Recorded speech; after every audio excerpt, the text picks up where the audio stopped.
C. Joseph Vijay எனும் நான்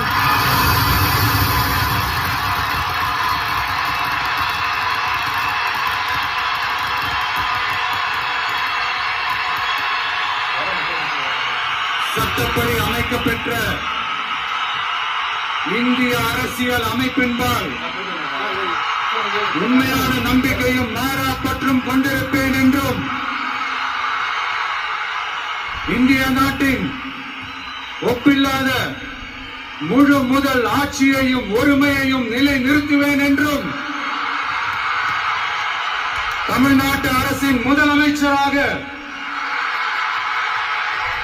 உண்மையாகவும் உளச்சான்றின்படியும் என் கடமைகளை நிறைவேற்றுவேன் என்றும்